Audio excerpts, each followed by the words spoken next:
Good day kapadyak! Sa video natin ngayon, ituturo ko sa inyo kung paano magkabit o mag-install ng carbon fork. O tara! Kung bago ka lang sa channel ko, huwag kalimutan mag-subscribe at i-click yung bell icon para notified ka sa mga future videos ko. Like na rin.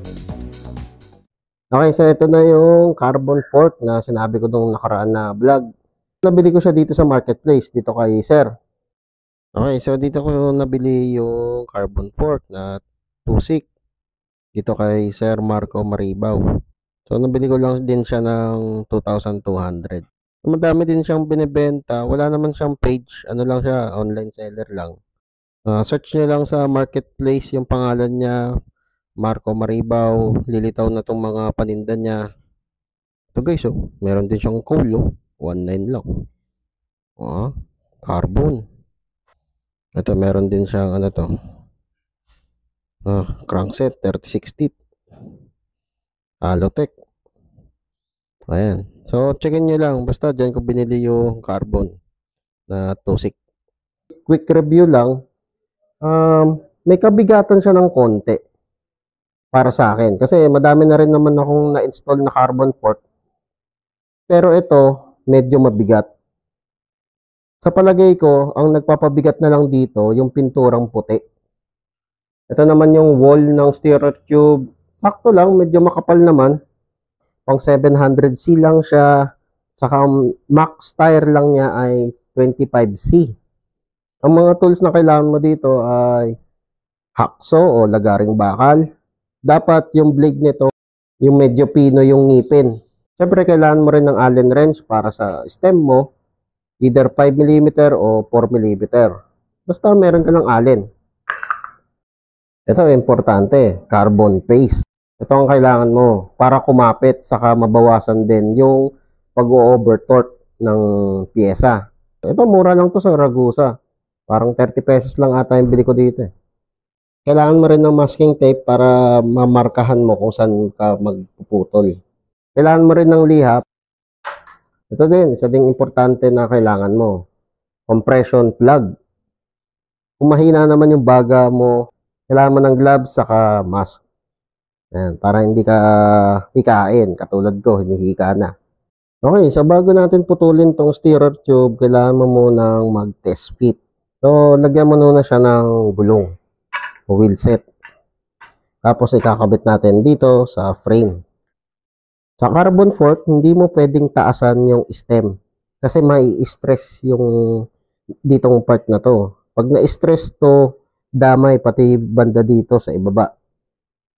As much as possible, itong stem malapit dito sa head tube. Kung pwede mo nga isagad, pwede rin eh. Susugatan ko lang siya ng konti para alam ko kung saan ako magpuputol. Ayan.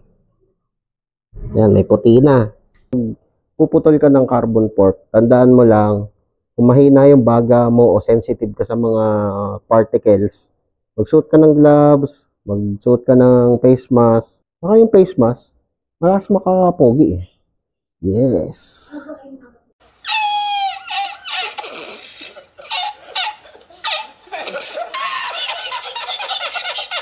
Okay, so simulan natin. Putulin na natin to para matapos na ako. Whee! Okay, so ito yung ginuhitan natin. Ngayon, gagamit ka ng masking tape, magmamasking ka dito. Pero huwag mong itatapat dyan mismo sa ginuhitan mo. Ibababa mo pa ng konti. Siguro ganyan. Kasi kapag sinagad mo yan dyan sa ginuhitan mo, hindi ka na makakalagay ng top cap. Dapat maglalagay ka ng allowance. Dito ka maglalagari, dito sa ibabaw ng masking tape. Hindi dito sa ginuhitan natin.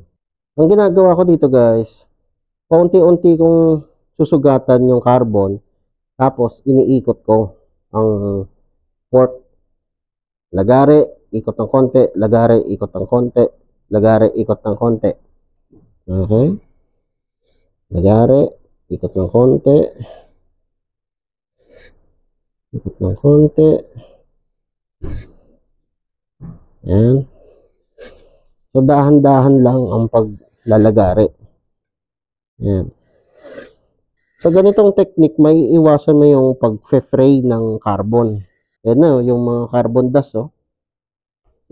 Hinawakan ko pa. Tanga! Okay. So, siguro ipa-fast forward ko na to kasi medyo matagal.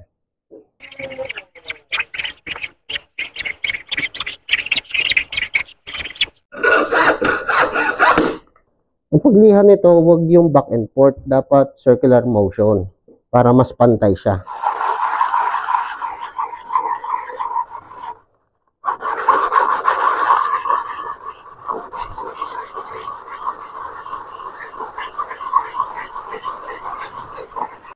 Malinis.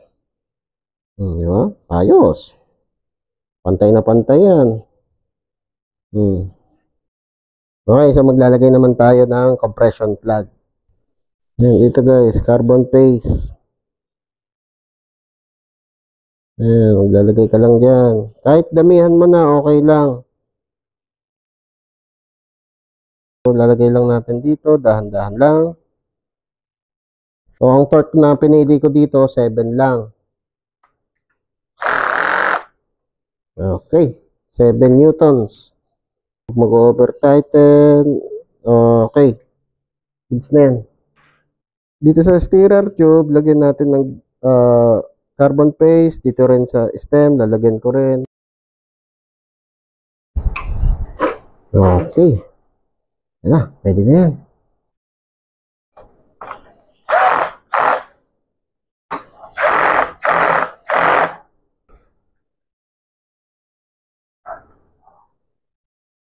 Ang ganda, oh. Ang gaan na nito. Yun, oh. Ang gaan, no? Dito sa handlebar naman, guys, kung gusto mong putulin, kung paano natin ginawa yung pagputol o paglagari dito sa stirrer tube, ganun din dito sa handlebar. Sa seat post naman, kung gusto mong bawasan dahil may limiter dun sa seat tube, ganun din. Mamarkahan mo lang, ikot, lagari na technique. So, ganun lang, guys, magkabit ng carbon fork. Kung nagustuhan mo tong video na to, leave a like. Kung may gusto ka pang itanong o kung may gusto ka pang idagdag dito, comment down below lang. Bubuhin ko na to. Excited na akong sakyan tong bike na to. Whee! O kapadyak, kung na-enjoy mo tong video na to, leave a like at i-share mo na rin sa mga tropa pips mo. Makakatulong ito sa channel. Kung gusto mo pang manood ng mga video, hindi tayo nauubusan. Meron tayong katulad nito, saka ito. Oh, nood na! Maraming salamat! See you next time! Merry Christmas!